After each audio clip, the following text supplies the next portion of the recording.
আল্লাহ বলছে, বান্দা শোনো শোনো, পরকালের জীবনটা কত বিশাল লম্বা হবে আমার থেকে শুনে নাও। 80 বছরের মুরব্বী আব্বাজান যেই দিন ইন্তেকাল করবেন,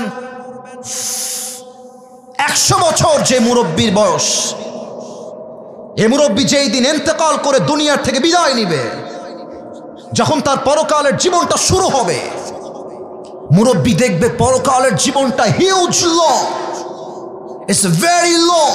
এত লম্বা সময় পরকালের জীবনটা হবে। সে ডাক দিয়ে বলবে, আল্লাহ, আমার কাছে মনে হচ্ছে আমার দুনিয়ার 80 বছরের জীবন, 100 বছরের জীবন আখিরাতের কাছে it is just like on morning or on evening. পুরো 100 বছরের জীবনটা পরকালে যাওয়ার পরে একটা সকাল কিংবা সন্ধ্যার মতো মনে হবে। আল্লাহু আকবার! How much long time it is, could you imagine that? কতটা লম্বা সময় হবে পরকালের জীবন। এটাই হচ্ছে আজকে আমাদের আলোচনার মূল বিষয়বস্তু। পরকালের জীবনটা আসলে শুরু হবে কেমন করে? মৃত্যু যে আসবে, এই মৃত্যুটা আসবে কেমন করে? মালাকুল মওত আমাদের রুহটা কবজ করবে কেমনে? এখানে দুইটা ভাগ হবে। এক, নামাজি বান্দার মরণ। 2 হচ্ছে বেনামাজি বান্দার মরণ। এটা হচ্ছে প্রথম অংশ আমার ওয়াজের। সেকেন্ড চ্যাপ্টার হচ্ছে, আজীবন শুনেছি কবর কবর কবর কবর কবর, দ্য লাইফ অফ গ্রেভ, কবরের জীবন।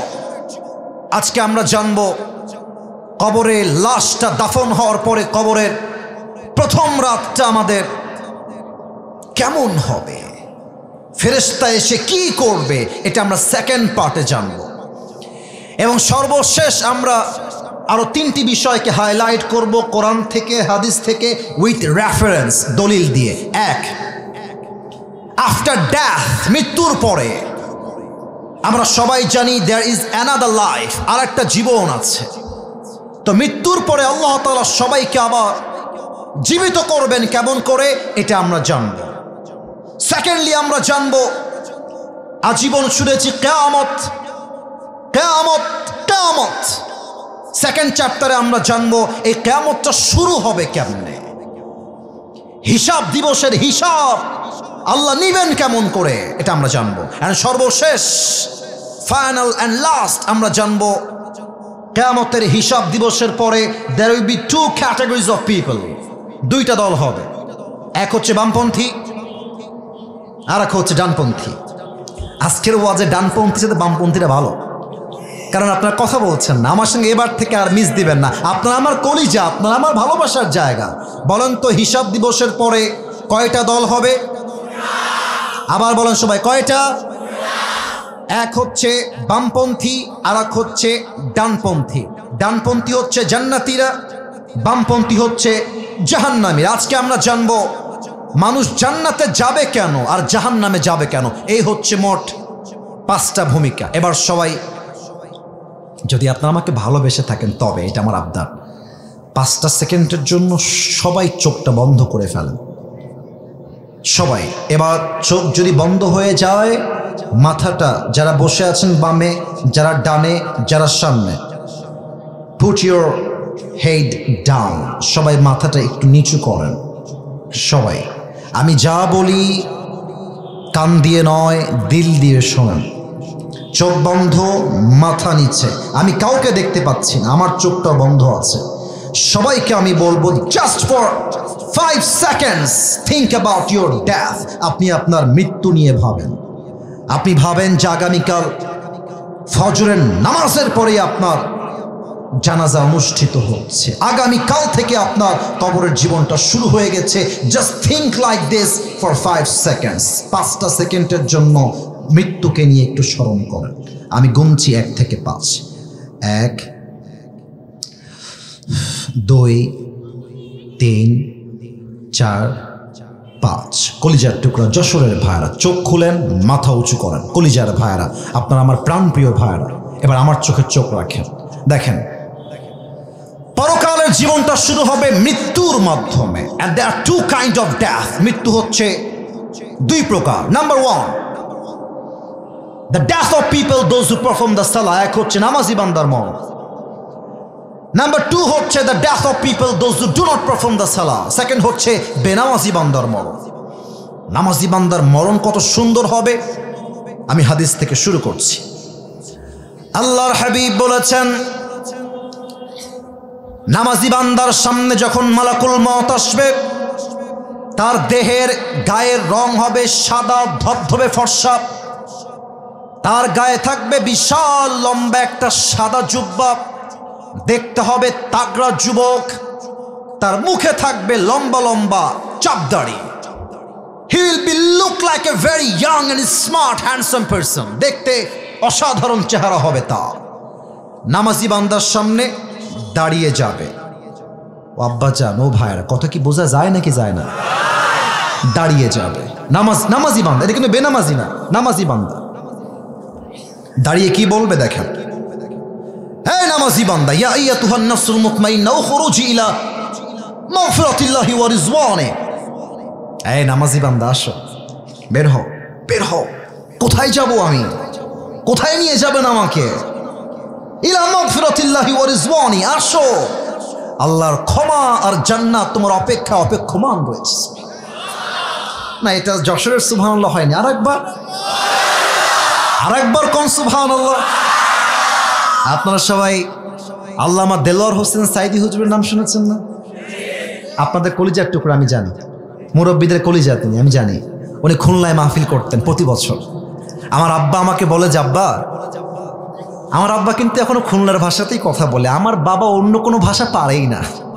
আমাকে বলে, আব্বা, যখন সাইদি সাহেব আসতেন, মুরব্বী, দাড়ি পেকে গেছে, দাঁত ভেঙে গেছে, সাইকেল চালিয়ে চালিয়ে সাইদি সাহেবের মাহফিল শুনতে যেত। আমার আব্বা নিজে না খেয়ে সাইকেল চালিয়ে যেতেন।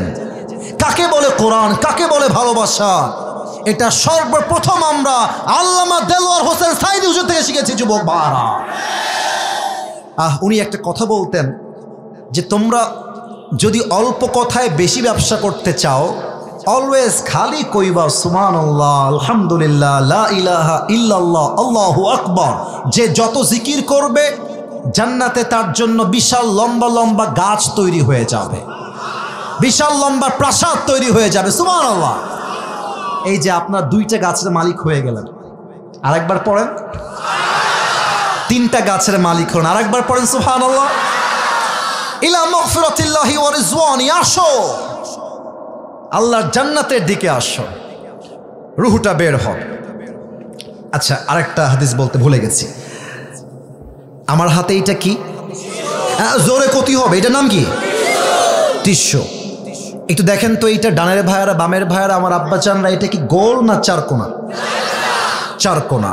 আল্লাহর হাবিব বলেছেন, নামাজি বান্দার রুহকে কবজ করবার জন্য আল্লাহ তাআলা, সে কি সম্মান রে ভাই, নামাজি বান্দার রুহকে কবজ করবার জন্য আল্লাহ তাআলা কাফাম মিন নাকফানিল জান্নাহ ওয়া হানুত মিন হানুতিল জান্নাহ, জান্নাত থেকে একটা লাল রেশমি রুমালের চাদর নামাজি বান্দার রুহকে কবজ করে নিয়ে আসার জন্য জান্নাত থেকে আল্লাহ হাদিয়া হিসেবে পাঠিয়ে দিবে।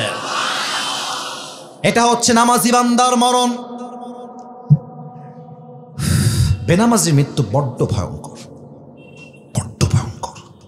মানে এই হাদিসগুলো আমি যখন বলি, তো এ দেখেন আমার গুজবাম হয়, we call it in English goosebump. আমার লোমগুলো দাঁড়িয়ে যায়, আর আমার অটোমেটিক নিজের ভেতরে আত্মাগুলো থরথর করে কাঁপে হাদিসগুলো শুনলে। বেনামাজি বান্দার সামনে যখন মালাকুল মউত আসবে, তার দেহের পুরো চামড়ার রং হবে নীলাভ বর্ণের চেহারা, 2টা চোখ হবে লাল টকটকে চোখ। হাদিসে আসছে, মালাকুল মউতের পা থাকবে জমিনে, হেড তথা মাথা থাকবে বিশাল লম্বা আকাশ বরাবর। বেনামাজি বান্দা যখন মালাকুল মউতের চেহারা প্রথমবার দেখবে, মালাকুল মউতের ভয়ঙ্কর চেহারা দেখার সঙ্গে সঙ্গে তার দেহের মধ্যে একটা কম্পন তৈরি হয়ে যাবে, থর থর থর থর থর থর করে কাঁপবে। আর মালাকুল মউত বেনামাজি যুবক, বেনামাজি মুরব্বী, বেনামাজি যুবক, তার দিকে তাকিয়ে একটা ধমক দিবে। হাদিসে সে ধমকটাও আসছে, ইয়া আইয়াতুহান নাফসুল খাবিথা উখরুজি ইলা গাযাবিল্লাহ এই বেনামাজি বের হয়ে আয়, আল্লাহর গজবের দিকে, জাহান্নামের দিকে বের হয়ে আয়। একটা ধমক খেয়ে বেনামাজি বান্দার রুহটা ভেতর থেকে চিড়ে ফেরে ডান দিকে বের হয়ে যাবে। একবার ডান দিকে দৌড় দিবে, আরেকবার বাম দিকে দৌড় দিবে, আরেকবার মালাকুল মউতকে দেখে পেছনের দিকে দৌড়ে পালিয়ে যাবে। যশোরের ভাইরা, আমার বাম হাত দেখেন, look at my left hand, বাম হাত দেখেন। আমি হাদিসটা আপনাকে প্র্যাকটিক্যালি বোঝাচ্ছি, সেই দৃশ্যটা কেমন হবে সেই দিন বেনামাজির জন্য। মালাকুল মউত যখন দেখবে রুহটা আমার হাতে আসছে না, একবার বামে যায়, একবার ডানে যায়, একবার ব্যাক সাইডে পালিয়ে যায়, ঠিক সেই মুহূর্তে মালাকুল মউত তার বাম হাতটা জাস্ট লাইক দিস পজিশন বাম দিকে নিবে, আর পেছন থেকে মালাকুল মউত তার সমস্ত শক্তিকে এক করে বেনামাজি রুহের দিকে একটা থাবা দিবে। আর যখন রুহটা তার বুক থেকে এমনি টেনে হিচড়ে বের করবে, হাদিসে আসছে একটা জীবিত ছাগলকে যাবেহ না করে, তার চামড়া যদি কেউ ব্লেড দিয়ে এমনি টেনে হিচড়ে ছিঁড়ে ফেলে, ওই ছাগলটার যে পরিমাণ কষ্ট হয় তার চাইতে কমসে কম 70 গুণ বেশি কষ্ট দিয়ে বেনামাজির রুহকে কবজ করা হবে। বলেন সবাই নাউজুবিল্লাহ।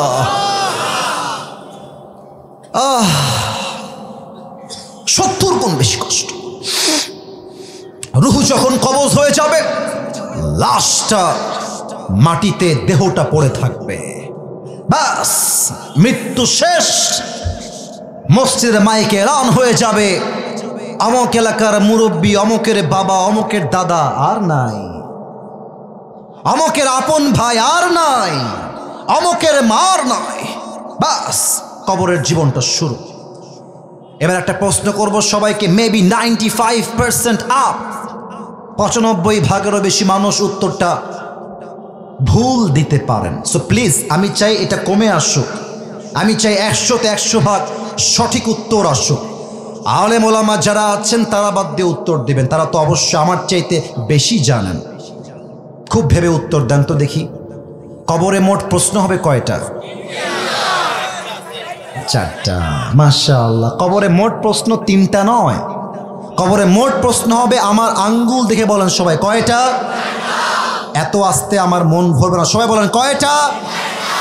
আমি প্রশ্নগুলো সবাইকে করব, আপনারা জাস্ট আমাকে দিল থেকে আওয়াজ দিয়ে উত্তর দিবেন। প্রথম প্রশ্ন, কবরের প্রথম রাত, প্রথম মুহূর্ত শুরু। মালাকুল মউত রূহ কবজ করার পরে যখন আপনার লাশ কবরে দাফন হবে, 2 জন ফেরেশতা আসবে। এসেই প্রথম প্রশ্ন, মার রব্বুক, আপনাদের রবকে? আবার বলেন, আমাদের সবার রবকে? আল্লাহ আমার রব। বলেন না, আল্লাহ আমার রব। দমে দমে তনু মনে তারি অনুভব, তোমার দুনিয়াতে আমি যেদিকে তাকাই, অথই নিয়ামতে ডুবে আছি সবাই। পাখপাখালির কণ্ঠে শুনি তাসবিহ কল রব, তাসবিহ কল রব। আল্লাহ আমার রব, এই রবই আমার সব। দমে দমে তনু মনে তারি অনুভব, রবকে? 2 নম্বর প্রশ্ন, ওমান নাবিয়্যুক আতারিফু হাযার রাজুল, তুমি কি এই মানুষটাকে চেনো? সবাই কিন্তু উত্তর করতে পারবে না। একটা প্রশ্ন করি, এটা আমার মুখে কি? এটার জন্য দেখতে প্রবলেম, তাই হটিয়েছে। এটার নাম কি? আচ্ছা, আপনারা আমাকে যতটুকু দেখলেন দাড়িতে, অনেকে দেখতে পাচ্ছেন ডানে বামে, সামনে কয়েকজন বাদ দিয়ে, বলেন তো আমাকে দাড়িতে আনস্মার্ট লাগতেছে না স্মার্ট লাগতেছে? ওরে ভাই, কতই হবে, আনস্মার্ট না স্মার্ট? অনেক মায়েরা এসেছেন আমি দেখলাম, বোনেরাও আসছেন। আই এম সো সরি, আমি শুনলাম যে অনেক বেশি আসছে। অনেক মেয়ে দেখবেন যে দাড়ি দেখলে একটু চুলকায়, একটু চুলকায়, বলে যে আমার দাড়িগুলো পছন্দ হয়। আজীব একটা অবস্থা, আমি অবাক হয়ে যাই। আমার আব্বাজান, আপনারা রাগ করবেন না আমার কথায় আব্বাজান, এটা যুবকদেরকে বলতে হবে, এটা আমি বলতে বাধ্য হচ্ছি। অনেক মেয়েদের দেখবা দাড়িওয়ালা দিনদার পছন্দ হয় না, তাদের গাঞ্জাখোর খুব বেশি পছন্দ হয়। এরকম মেয়ে বাংলাদেশে বলুন তো সবাই আছে না নাই?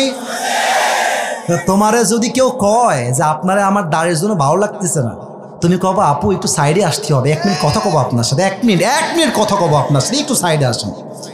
তো আপু যখন বলবে ভাই কি করবেন কম দি, আপনি বলবেন যে যেহেতু আপনার দাড়িওয়ালা পছন্দ হচ্ছে না, আমার মনে করছে কি জানেন, আপনার মতো মেয়ের জন্য বিটিএস এর হিজড়া ছাড়া পারফেক্ট কোনো অপশন আমার কাছে না। স্পষ্ট কথা যে আমার দাড়ির জন্য আমাকে বিয়ে করতে চায় না, সে আমার বাড়ির বউ হওয়ার কোনো যোগ্যতাই রাখে না যশোরের ভাই। এবার বলেন তো আমার নবীর মুখে লম্বা লম্বা চাপ দাড়ি ছিল কি ছিল না? নবীর মতো সুন্দর এই তল্লাটে দ্বিতীয় আর কেউ কি হতে পারে? চাঁদের চেয়ে সুন্দর তুমি, নবী আমার কমলি হিওয়ালা, দো জাহানের বাদশাহ তুমি, প্যারা নবী সাল্লে আলা, দো জাহানের বাদশাহ তুমি, প্যারা নবী সাল্লে আলা, চাঁদের চেয়ে সুন্দর তুমি, নবী আমার কমলি হিওয়ালা। সুবহানাল্লাহ পড়েন। তো আমরা একটা কথা বলতে চাই এই মুহূর্তে উচ্চ কণ্ঠে, আমাদের দাবি এটা, এবং এই দাবিটা আমি পেশ করছি মিডিয়ার মাধ্যমে আমাদের বাংলাদেশের প্রধান উপদেষ্টা ডক্টর ইউনূস সাহেবের কাছে। আমরা আপনাকে ভালোবাসি, আমরা চাই যতদিন আপনি আছেন দেশটা আপনি চালান, তবে আপনি থাকা অবস্থায় সংসদে একটা আইন বাধ্যতামূলক পাশ করতে হবে।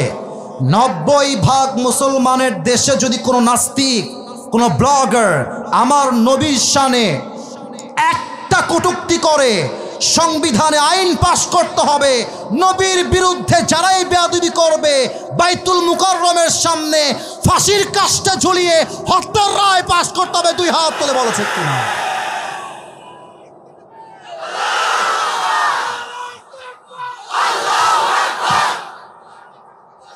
শাপলা চত্বরের ইতিহাস ভুলে গেলে চলবে না।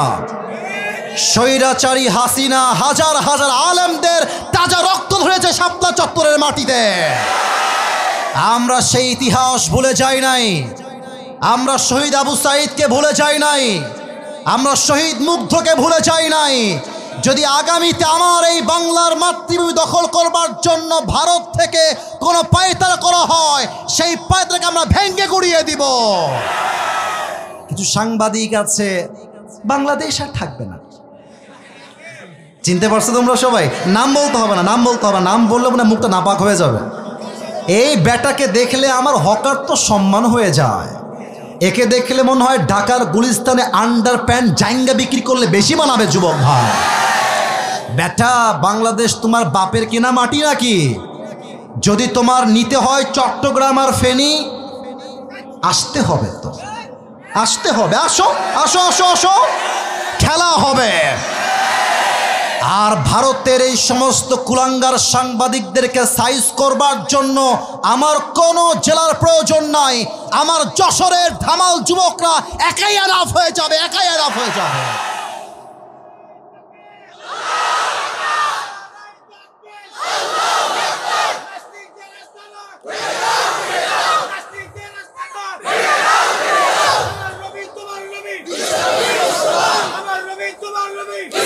আল্লাহ স্লোগানকে কবুল করুক, আল্লাহ স্লোগানকে কবুল করুক। পড়েন সবাই আমিন।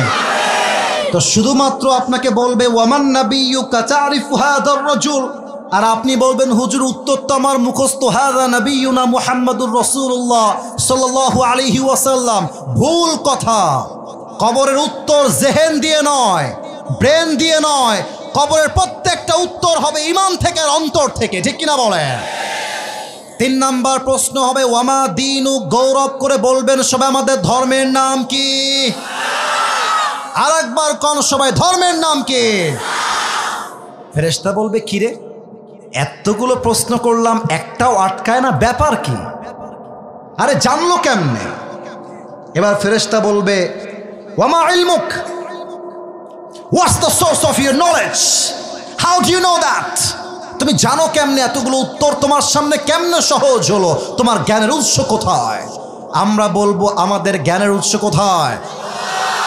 এত আসতে না, জোরে কোন কোথায়? আল্লাহ বলবেন এই ফেরেশতা থামো থামো থামো থামো, আর না, আর প্রশ্ন না, থামো, স্টপ স্টপ, থামো। এখনই আমার বান্দার কবরটাকে তোমরা জান্নাতের বাগান বানায় দাও। আমার বান্দার কবরটাকে তোমরা 70 গজ লম্বা করে দাও। সবাই কোন সুবহানাল্লাহ। সবাই এবার দুইটা হাত তোলেন, সবাই তাকবীর দিবেন না, আমি যেটা বলি সেটা শুনলেই হবে। সবাই মাশাআল্লাহ, রেজ ইউর 2 হ্যান্ডস। সবাই 2 হাত তুলেছেন। আমি আসিফ হুজুর যা বলি খুব মনোযোগ দিয়ে শুনবেন। আমি এসেছি 9টা 20-এ, এখন বাজে প্রায় 10:30। আমার ওয়াজ প্রায় 1 ঘন্টা 10 মিনিট চলছে। কমিটির ভাইরা আমাকে ফর্ম দিয়ে নিয়ে আসছেন, ফর্মে আমি উল্লেখ করেছি আমি 1 ঘন্টা ওয়াজ করব। তবে সব জায়গায় ফর্ম আর নিয়ম দিয়ে চলে না, মাঝে মাঝে ভালোবাসা দিয়েও হিসাব করতে হয়। তা আমি নিয়ত করেছি আজকে 1 ঘন্টা নয়, সর্বনিম্ন 1.5 ঘন্টা ওয়াজ হবে। তবে একটা ওয়াদা চাই সবার কাছে, ওয়াদাটা আমাকে জবান দিয়ে যশোরের সাউন্ডে দিতে হবে। সবাই আগে একটা কাশি দিয়ে গলা ঠিক করেন। আমাকে সবাই ওয়াদা করবেন, হাত স্ট্রং, বলেন সবাই হুজুর। ডান থেকে আওয়াজ আবারও কম পেলাম, বলেন সবাই হুজুর। আমরা যশোরের সন্তান, আপনারে ওয়াদা দিচ্ছি দোয়া শেষ না করে বাসায় যাব না নে। আরে জোরে ক্ষতি হবে, যাব না নে, বলেন সবাই ইনশাআল্লাহ। তাকবীর দেন একটা সবাই, নারে তাকবীর। এখন বাকি আছে আর মোট 3টা বিষয়। এটাই আমার লাস্ট অ্যান্ড ফাইনাল টপিক। এটা আমার ওয়াজের শেষ বিষয়বস্তু। একটা প্রবাদ বাক্য আছে, আপনারা সবাই শুনেছেন আমি জানি, আমার সঙ্গে রিপিট করবেন। আমি প্রথমটা বলবো, শেষটা আপনারে ক্ষতি হবে। শেষ ভালো যার, হ্যাঁ মাশাআল্লাহ মাশাআল্লাহ। আবার কোন দেহি, শেষ ভালো যার। আমরা শেষটা ভালোবাসতে চাই এবং শেষটা আমরা দেখাতে চাই। যশোরের সন্তান ওয়াজ মাহফিলে কোনো বক্তার চেহারা দেখার জন্য আসে না, তারা একমাত্র আল্লাহর জন্য মাহফিলে অ্যাটেন্ড করতে চায়। 3টা বিষয়। নাম্বার 1, আপনি যেই দিন ইন্তেকাল করবেন, আপনার লাশ যখন কবরে রাখা হবে, ফেরেশতার মাধ্যমে আল্লাহ রাব্বুল আলামিন সবাইকে একদিন জীবিত করবেন। কেমন করে বোঝার চেষ্টা করেন, একটু দেখেন তো আমার হাতের দিকে। আমি একটা হুইসেল নিলাম, এটা বিড়ি না কিন্তু, আবার অনেকে বিড়ি ভেবে ফেলেছে। হ্যাঁ, আমি যদি এখন নেমে যাই স্টেজ থেকে, রাগ করবেন না আমার কথা, আমি যদি নেমে গিয়ে কারো পকেটে হাত দেই, কিছু লোক এখান থেকেই বের হবে যার পকেট থেকে এখন বিড়ির প্যাকেট বের হবে। মাহফিল শেষ করে যাওয়ার সময় টানতে টানতে বাসায় যাবে, ঠিক কিনা বলে? আচ্ছা, এটা কোনো বিড়ি না, এটা হচ্ছে একটা ট্রাম্পিট, হুইসেল, বাঁশি। এখন যে আমরা ওয়াজ করছি যশোরের এই মাহফিলে, ঠিক এই মুহূর্তে 10:30। এই যে তোমরা আবার শুরু করলো আমার ভালোবাসার বাহিরে গিয়ে। চুপচাপ, বিয়ে হবে না কিন্তু, বসো বস বস বস। আচ্ছা, না না, মজা করলাম জাস্ট, প্রিয় ভাইরা, মজা করে ওয়াজের মূল বিষয় হারানো যাবে না। এটা হচ্ছে বাঁশি বা হুইসেল। ঠিক এই মুহূর্তে, আজকে কি বার গো? মঙ্গলবার, রাত বাজে 10:30। ঠিক এই মুহূর্তে ইসরাফিল আলাইহিস সালাতু ওয়াস সালাম সিংহাটা এমনি নিয়ে দাঁড়িয়ে আছেন ফু দেওয়ার জন্য। জাস্ট আল্লাহ বলবেন, ইসরাফিল ফু দিয়ে দাও। বাস, প্রথম ফু দিবে, পুরো পৃথিবীটাই ধ্বংস হয়ে যাবে। সেকেন্ড ফু দিবে, সমস্ত মানুষ, ফেরেশতা, জিন মরে শেষ হয়ে যাবে। লাস্ট 3 নাম্বার ফু দেওয়ার জন্য আল্লাহ তাআলা ইসরাফিলকে আবার জীবিত করবেন। আল্লাহ বলবেন, ইসরাফিল আবার ফু দাও। 3 নাম্বার ফু যখন দেওয়া হবে, খুলনার কবরস্থানে যাকে দাফন করা হয়েছিল, যশোরের কবরস্থানে যাকে দাফন করা হয়েছিল, প্রত্যেকটা লাশ তার রুহকে ফিরে পাবে এবং সবাইকে পরকালের জীবনে আবার জীবিত করবে একজন। আওয়াজ দিয়ে বলেন সবাই, তিনি কে? Number 1, if you believe in life of hereafter, then you must have to believe in on the day of resurrection. যে পরকালে বিশ্বাস রাখে, সেটা মনে প্রাণে বিশ্বাস করে আমার মৃত্যুর পরে আমাকে আবার জীবিত করবে একজন, তিনি কে? কাফেররা কিন্তু এটা বিশ্বাস করে না। কাফেররা কি বলে দেখেন? আচ্ছা, আপনারা যেখানে বসে আছেন এটা কি ইট না মাটি? মাশাআল্লাহ, উত্তরটা খুব ভালো পেয়েছি। ইট না মাটি? কাফেররা বলে, আস্তাগফিরুল্লাহ, আগেই বলেন সবাই নাউজুবিল্লাহ। কাফেররা বলে, এই মোহাম্মদ, আস্তাগফিরুল্লাহ, নাউজুবিল্লাহ, এই মোহাম্মদ, তোর রব যে বলে আবার আমাদেরকে জীবিত করবে, আমার বাপ তো এই মাটির নিচে দাফন হয়ে আছে, জীবিত হয় না কেন, ফিরে আসে না কেন? যদি পরকাল সত্য হয় তাহলে আমার বাপ ফিরে আসে না কেন? কেমনে সম্ভব যে আল্লাহ আবার আমাদেরকে জীবিত করবেন আমার এই পরকালের জীবনে? আল্লাহ জবাব দিচ্ছেন। আল্লাহ বলছে, বান্দা শোনো, আনতুম আশাদ্দু খালকান আমিস সামাউ বানাহা, এইটা আমার উপরে সামিয়ানা, এর বিশাল উপরে ওইটার নাম কি? আকাশ। বলেন সবাই, নাম কি? আমার তো মনে হয় যে কয়টা হবে এখানে, আনুমানিক কমপক্ষে 40টা বাঁশ আছে এই সামিয়ানা ধরে রাখার জন্য, অ্যাটলিস্ট 40টা বাঁশ আছে। আচ্ছা, এবার বলেন তো, আজকের মাহফিলের সামিয়ানা বড় না আল্লাহর আকাশটা বড়? আল্লাহ বলছে, বান্দা বলো তো, আকাশকে ধরে রাখার জন্য আমি আল্লাহর কয়টা বাঁশ লাগছে? কথা না বলি কেমনে বসবো ভাই? কয়টা? কয়টা? একটাও না। আল্লাহর লজিক কত সুন্দর। আচ্ছা ভাবেন যে আমি আসিফ হুজুরের দুবাই এবং সিঙ্গাপুরে 12টা ফ্ল্যাট আছে। আরে নাই, কিন্তু এমনি বলছি, দুবাইয়ে এবং সিঙ্গাপুরে 12টা ফ্ল্যাট আছে। আর যশোরের আইটি পার্ক হোটেল অ্যান্ড রিসোর্টের পাশে আমার একটা বিশাল বড় ফ্ল্যাট আছে, বিল্ডিং আছে।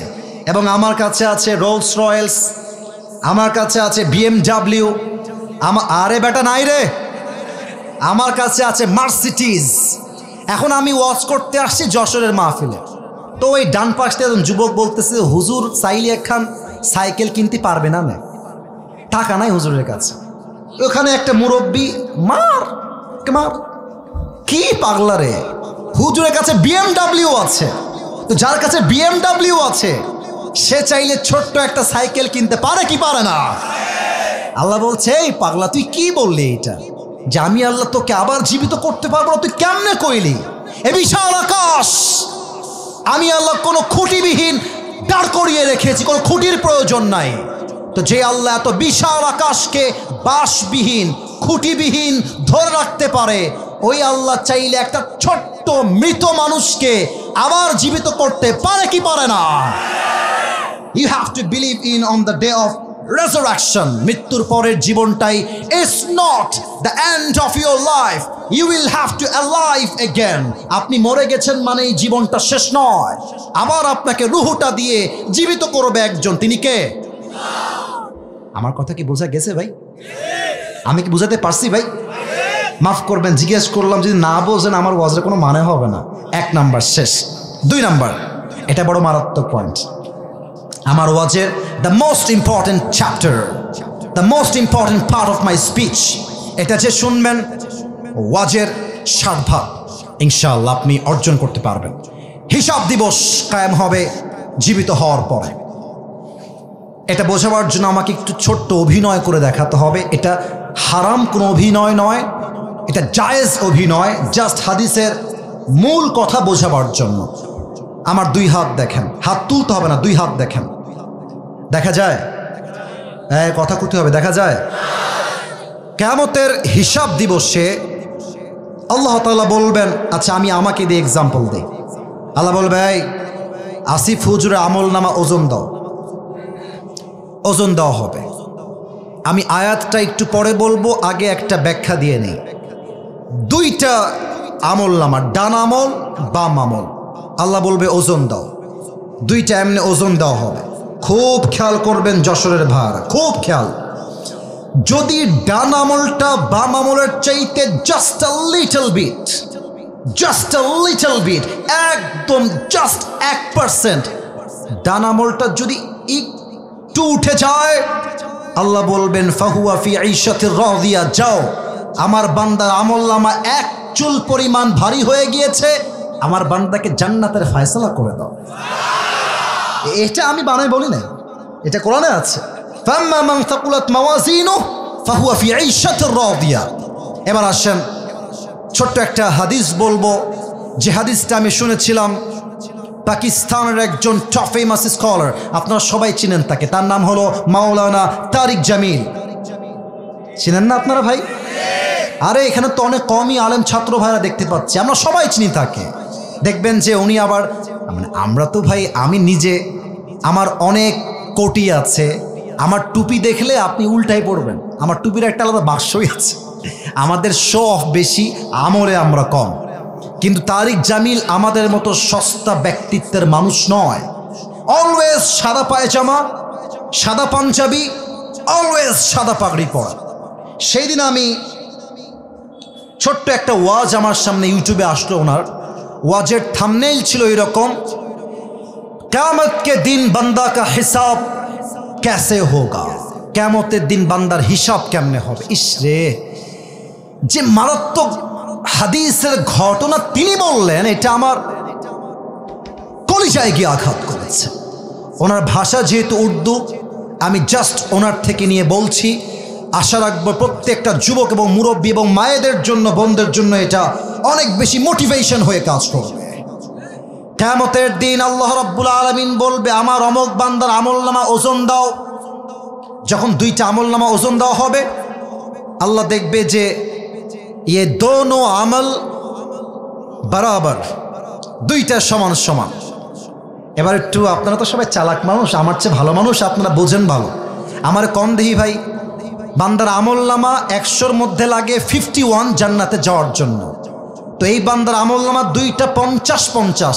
এই কালো পাঞ্জাবি, এই কালো পাঞ্জাবি, এই কি ভাবছো? চোখ ওদিকে নাই ভাবছো?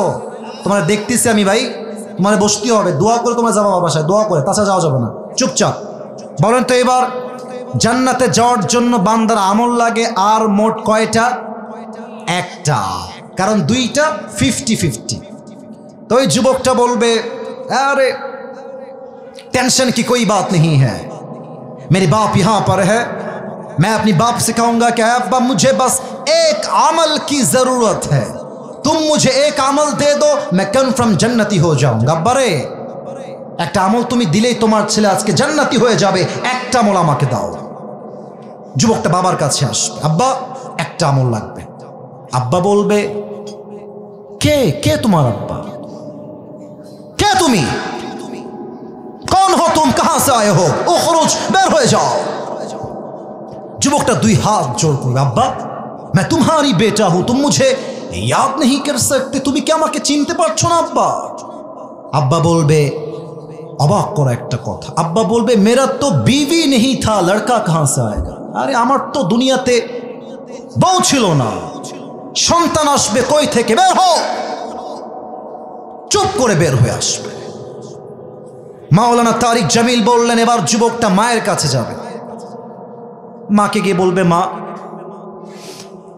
आज मेरी बाप ने मुझे पहचानने से इनकार कर दिया है, আমার আব্বাসকে আমার পরিচয় দেয় নাই মা, জাস্ট একটা আমলের জন্য মা, लेकिन मुझे यकीन है तुम मेरी माँ हो, तुम मुझे एक আমল जरूर दोगे, এটা আমার বিশ্বাস মা, যে তোমার কাছে আমি তোমার কলিজার টুকরা একটাই ছেলে, তুমি আমাকে খালি হাতে ফিরাই দিবা না মা।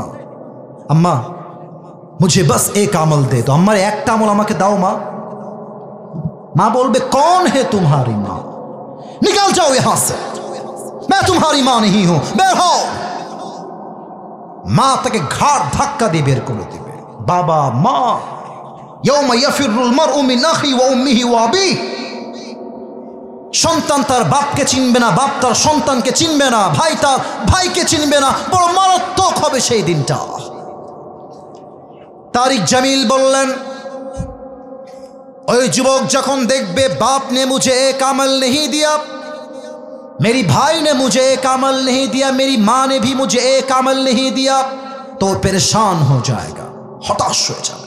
তো উনি অভিনয় করে বোঝালেন, যদিও এটা আমি বোঝাইতে পারবো না, আমার কাছে ওই স্পেসটা নাই, ডান হাঁটু আর বাম হাঁটু যুবকটা উঠাবে, উঠিয়ে এই বুক বরাবর নিয়ে আসবে। আর দেখেন, এবার দেখেন, এই দুইটা হাত এমনে দিবে, জাস্ট লাইক এ বেবি, শিশুর মতো চুপ করে কান্না করবে, মুখ ঢেকে লজ্জায়। যখন সে কান্না ঘুমাচ্ছে, হঠাৎ করে একজন যুবক আসবে তার কাছে, এসে বলবে, আরে ভাই तुम रो क्यों रहे हो, तुम्हारी आंखों में आंसू क्यों है, मुझे बताओ, हो सकता है कि मैं तुम्हारी मदद कर भी सकता हूं। अरे भाई আমারে বলো তোমার কি লাগবে, হতে পারে আমি তোমার জন্য সহযোগিতার হাত বাড়াতেও পারি। যুবকটা চোখ তুলবে, ধমক দিবে, আরে জানতো এখান থেকে, कौन है आप, मेरी बाप ने मुझे आज एक अमल नहीं दिया, आप कौन होते हैं मेरी मददगार, निकल जाए यहां से, बेर होन अपनी, আপনার দ্বারা আমার 2 পয়সাও লাভ হবে না। अरे भाई बताइए तो सही कि आपको क्या चाहिए, কি লাগবে বলেন না আপনি আমাকে। যুবকটা বলবে, ভাই मेरी दोनों अमल आज बराबर हो गया है, अगर मैं जन्नत में जाना चाहूं तो मुझे बस एक अमल की जरूरत है, if I get on this I will enter in the paradise. भाई रे একটা আমলের জন্য আজকে আমার জান্নাতের ফয়সালা হচ্ছে না, একটা আমল হলেই জান্নাত। যুবক বলবে, আর ইউ শিওর, আপনি কি শিওর যে আপনার একটা আমল হলেই জান্নাতি? অবশ্যই ভাই, একটা আমল হলেই জান্নাতি। যুবকটা বলবে, ভাই ঠিক আছে যান, ওই একটা আমল আজকে আমি আপনার ভাই আপনাকে দান করব। এত আস্তে আমি সুবহানাল্লাহ আশা করি না, জোরে বলেন সবাই সুবহানাল্লাহ, আরেকবার কোন সবাই সুবহানাল্লাহ। ওই যুবকটা এই কথা শুনে হা করে তাকায় থাকবে। अरे भाई आप कौन है, कहां से आए हैं, मेरी बाप ने मुझे एक अमल नहीं दिया, माँ ने नहीं दिया, आप कौन होते हैं एक अमल देने वाला, आप सच में देने वाले हैं, আপনি কি সত্যি আমাকে দিবেন? দেন দেন দেন। একটা আমল নিয়ে সোজা আল্লাহর কাছে দৌড় দিবে। আল্লাহকে বলবে, আল্লাহ ये देखो मुझे एक अमल मिल गया है, मुझे अभी के भी जन्नत में दाखिल करा दो। আল্লাহ এই দেখো একটা আমল পেয়ে গেছি, আমাকে এখনই জান্নাত দাও। আল্লাহ বলবে, আচ্ছা আল্লাহ কি সব দেখে না? এইসব তো কথা না করে বুঝি কেমন বলা, দেখে না? সব দেখে। আল্লাহ বলছে, এই বান্দা तुझे एक अमल किसने दिया है आज, तेरे बाप ने नहीं दिया, माँ ने नहीं दिया, भाई ने नहीं दिया, तेरे बीवी बच्चे किसी ने भी नहीं दिया, कौन है तुझे एक अमल देने वाला, मुझे उसका नाम बता। কে ওইটা? বলবে আল্লাহ, হাদা আখি, এই ভাই ইনি আমাকে একটা আমল দিয়েছে। আল্লাহ বলবে, এই বান্দা तूने एक अमल क्यों दिया अपनी भाई को? अरे बाबा তুই একটা আমল কেন দিলি? doesn't make any sense। মাথা ঠিক আছে তো? বাপ দেয়নি, ভাই দেয়নি, বউ দেয়নি, তুই কেন দিলি বান্দা? আমারে বল তো তুই কেন দিলি? অবাক করা উত্তর দিবে সেই যুবকটা। तारिक जमील बोललेन, ওই যুবকটা ডাক দিয়ে বলবে, अल्लाह मैं तुम्हें क्या बताऊं, मेरे पास अमल बस एक ही है, अगर ये है तो भी मैं जहन्नमी हूं, और अगर नहीं है तो भी मैं जहन्नमी हूं। अल्लाह ये আমল একটা আমার কাছেই আছে, একটাই আছে, ও থাকলেও আমি জাহান্নামে যাবানি, না থাকলেও আমি জাহান্নামে যাবানি। তা আমি ভাবলাম যদি একটা আমল আমি আমার ভাইকে দান করে দেই, আমার ভাইয়ের আমলটা 51 হয়ে যাবে, আমার ভাই জান্নাতে যাবে। তো আমি আল্লাহ দয়া করে মায়া করে একটা আমল না রেখে আমার ভাইকেই দান করে দিয়েছি। अल्लाह बोलबे, ओ अच्छा ये बात है, मतलब तुम मुझसे भी बड़ा मेहरबान होना चाहते हो। किरे बंदा তোর দয়া এত বেড়ে গেল, তুই কি আমার চাইতে বেশি দয়াময় হয়ে গেলি? No, never. আমার মতো আনার রহমান, আনার রহিম, I am the most merciful, I am the most gracious, I am the most kindful Lord, मुझसे बड़ा मेहरबान और कोई नहीं हो सकता। आज तुझे एक अमल मिल गया है, 51 हो गया है, जा तू जन्नत में चले जा, लेकिन तू अकेले जन्नत में मत जाना, जिसने तुझे एक अमल दिया है तू भी जन्नत में जा, अपनी भाई को साथ लेकर दोनों जन्नत में चले जा। আল্লাহ বলবে, বান্দা তোর দয়ার চাইতে আমি আল্লাহর দয়া আরো বিশাল আকাশ সমান। আজ তোর আমলনামা 51 হয়ে গিয়েছে, 51 হয়ে গিয়েছে, যা তুই জান্নাতে যা। তবে তুই একা জান্নাতে যাবি না, তোর যেই ভাই তোকে একটা আমল দান করেছে তুইও জান্নাতে যা, তোর ভাইকে নিয়ে 2 জন জান্নাতে প্রবেশ কর, যা সুবহানাল্লাহ। কিয়ামতের দিবসে জান্নাতে যাওয়ার জন্য আমলনামা 100তে লাগবে 51। আর একটা বিষয় প্রশ্ন করব সবাইকে, কিয়ামতের দিবসে প্রথম হিসাব কি বিষয় হবে? Perfect, perfect, right. আবার বলবেন, কিয়ামতের দিবসের প্রথম হিসাব কি বিষয় হবে? আউয়ালু মা ইউহাসাবু বিহিল আবদু ইয়াউমাল কিয়ামাতি আস-সালাহ। কিয়ামতের দিবসে প্রথম প্রশ্ন হবে নামাজ। আর একটা প্রশ্ন, বলেন তো ইসলামের দ্বিতীয় খলিফার নাম কি? আচ্ছা, আপনারা ভয় পাচ্ছেন কিসের জন্য? আমার ক্ষতি হবে। বলেন সবাই, ইসলামের দ্বিতীয় খলিফার নাম কি?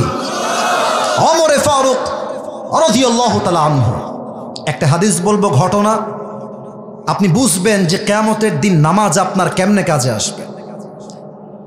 ওমর ফারুক রাদিয়াল্লাহু তাআলা আনহুর কাছে একজন যুবক আসছে, তার নাম হলো আবু লুলু আল মাজুসি। পেশায় একজন গোলাম এবং সে আগুনের পূজা করে। এসে বলছে, ওমর, তোমার কাছে আমার একটা বড় অভিযোগ আছে। I have come here to complain. এই দুইজন পিচ্ছে, এই কই যায়? দুইটা কই যায়? বাবুরা ওয়াশরুমে গেলে যাও, তোমার তো বউ নাই, তুমি যাও কোথায়? না, যেও না, যেও না, আমার চোখ যাচ্ছে সব দিকে।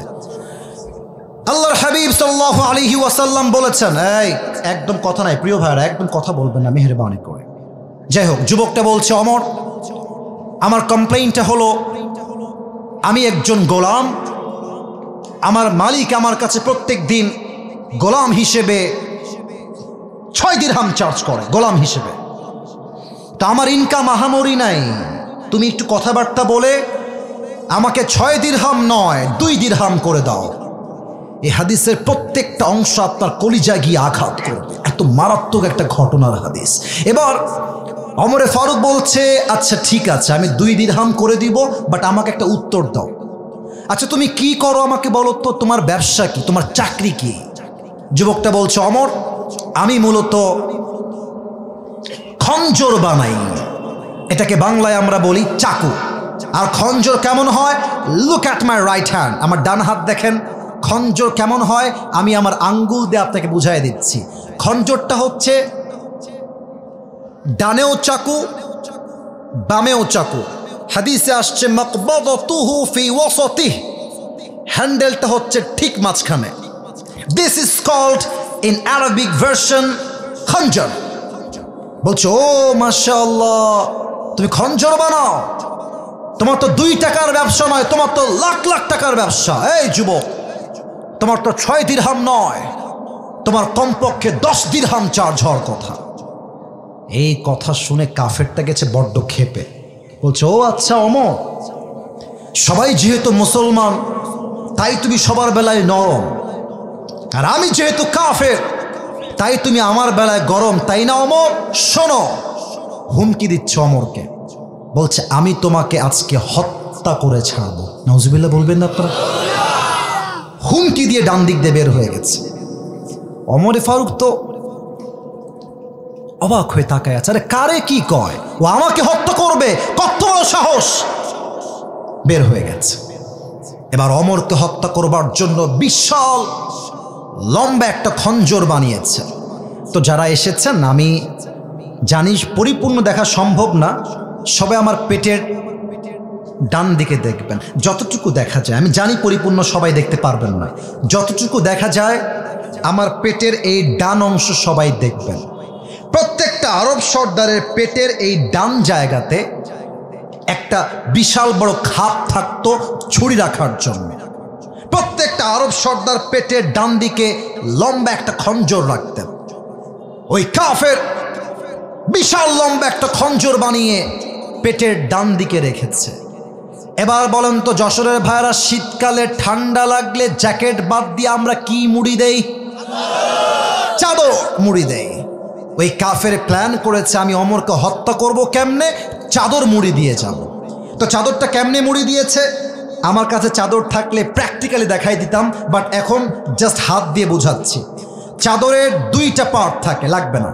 একটা হচ্ছে ডান পার্ট, আর একটা কথা কন না কিসের জন্য, একটা হচ্ছে ডান পার্ট আর একটা বাম পার্ট। দেখেন ও কেমনে ঝুলিয়েছে, দেখেন চাদরটা এই যে মাথার থেকে নিয়ে 2 পাশে ঝুলিয়ে দিয়েছে।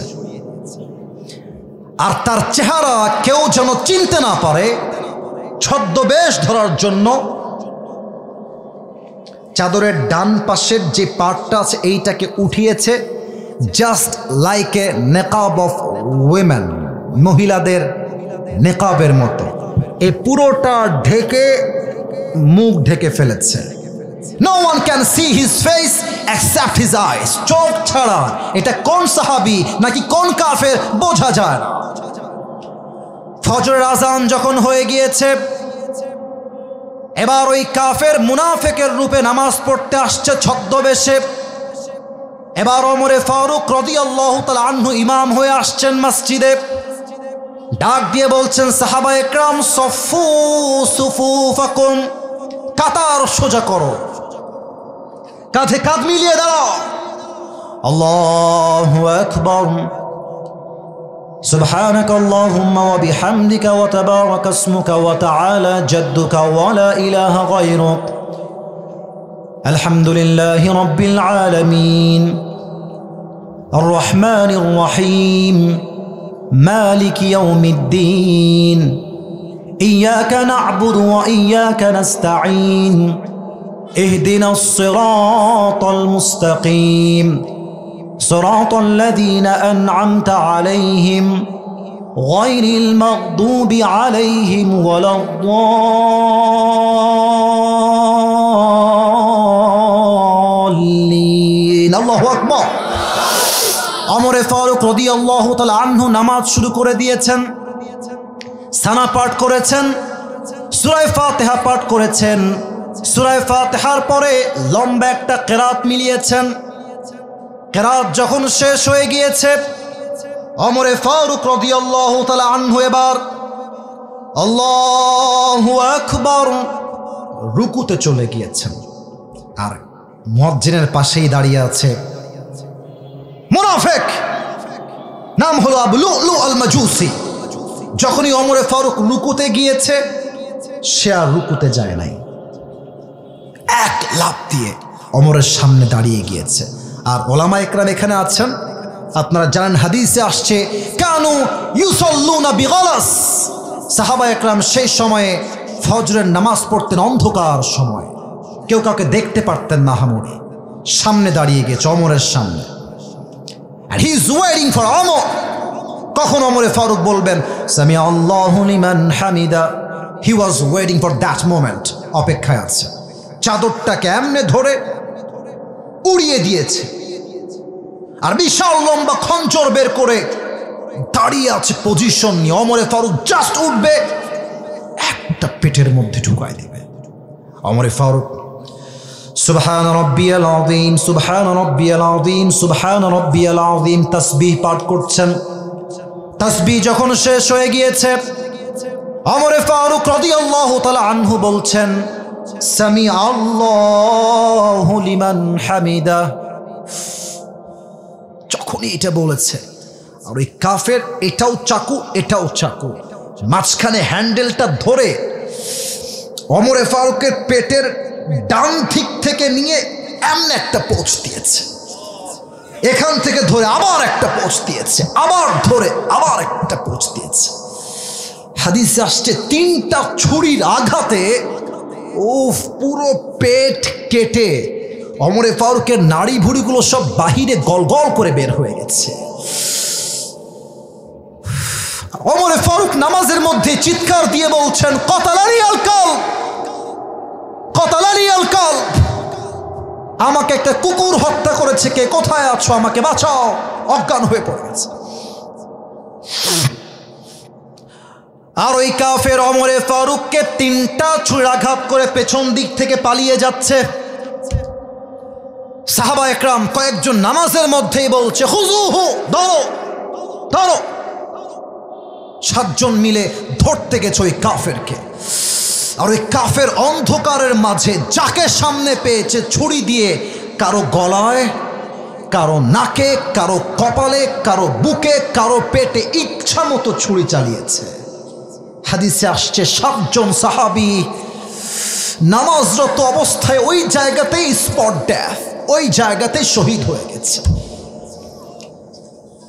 ওমরে ফারুক অজ্ঞান হয়ে পড়ে গিয়েছেন।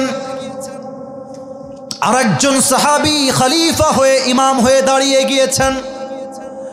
নামাজ যখন শেষ হয়ে গিয়েছে, আসসালামু আলাইকুম ওয়া রাহমাতুল্লাহ, আসসালামু আলাইকুম ওয়া রাহমাতুল্লাহ, নামাজ শেষ হতে দেরি সাহাবীরা এক দৌড় দিয়ে গিয়ে ওমরের কাছে দাঁড়িয়ে গিয়েছে। মা লাকা ইয়া ওমর, মা লাকা ইয়া খলিফাতুল মুসলিমিন, কি হলো আপনার হে ওমর, কি হলো, আপনি কি, আপনার কি হয়েছে, ওঠেন।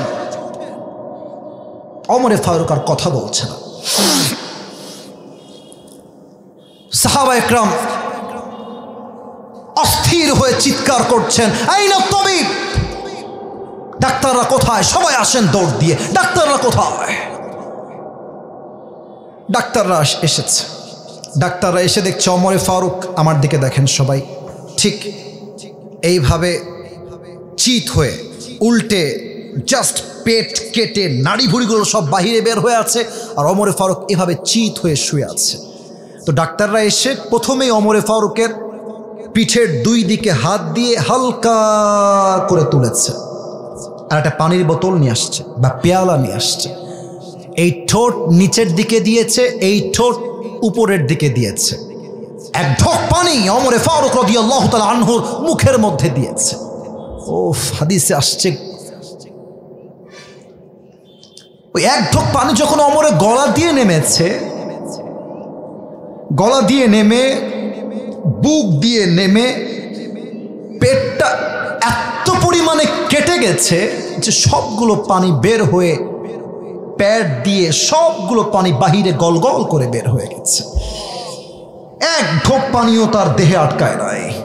সাহাবা একরাম বলছে, পানি দিয়ে কাজ হবে না, লেটস ব্রিং দ্য মিল্ক, দুধ নিয়ে আসো, দুধ নিয়ে আসো। দুধ নিয়ে আসছে। ওমরে ফারুককে উঠিয়ে এবার তার মুখের মধ্যে দুধের এক ঢোক দুধ দিয়েছে। দুধ গলা দিয়ে ঢুকে বুক দিয়ে নেমে পেট এত পরিমাণ কেটে গেছে ওমরে ফারুক রাদিয়াল্লাহু তাআলা আনহু, সবগুলো দুধ পেট দিয়ে গল গল করে বাহিরে বের হয়ে গেছে। এই দৃশ্য দেখে সাহাবা একরামদের কারো চোখে পানি আর আটকায় না, সব সাহাবীরা কান্না করছে। বুঝে গেছে ওমরে ফারুক হয়তোবার কখনো ফিরে আসবেন না, এটাই তার জীবনের শেষ মুহূর্ত ছিল। এবার আমার চোখটা সবাই দেখেন, আমার চোখটা সবাই দেখেন। এক সাহাবী দূর থেকে দেখছে ওমরে ফারুক, তার চোখটা it's a very little bit, জাররা অ্যামাউন্ট, একদম ছোট্ট করে চোখটা একটু খুলেছে। আমার চোখ দেখেন একটু, it's a very little bit, একদম সামান্য, ভেরি জাররা অ্যামাউন্ট, ছোট্ট করে। কেউ দেখে নাই, ওই সাহাবী দেখেছে। ওই সাহাবী চিৎকার দিয়ে দূর থেকে বলছে, মা লাকা ইয়া ওমর, মা লাকা ইয়া ওমর, মা লাকা ইয়া ওমর। দৌড় দিয়ে আসছে, এ ওমর কি হয়েছে আপনার, আমাকে বলেন কি লাগবে, আমি আপনাকে দিব। সব সাহাবীরা দৌড় দিয়ে আসছে।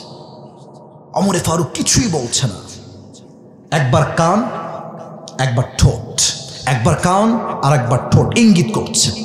ওই সাহাবী বুঝে গেছে ওমরে ফারুক তার শেষ ওসিয়ত আমার কানে কানে বলতে চায়, আমি দৌড় দিয়ে যাই শোনার জন্য। ওই সাহাবী যখন তার কানটা বাড়িয়ে দিবে ওমরে ফারুক রাদিয়াল্লাহু তাআলা আনহুর মুখের কাছে, ওই সাহাবী মনে মনে ভাবছেন ওমরে ফারুক হয়তোবা তার জীবনের শেষ কথা বলবেন, তোমরা আমার বউকে দেখে রেখো, তোমরা আমার রাজ্যের সব সম্পদ দেখে রেখো, তোমরা আমার সন্তান আমার মাকে দেখে রেখো। হয়তো এটাই হবে তার লাস্ট এবং শেষ ওসিয়ত। এই চিন্তা করে ওই সাহাবী ওমরে ফারুক রাদিয়াল্লাহু তাআলা আনহুর মুখের কাছে তার কানটা বাড়িয়ে দিয়েছে।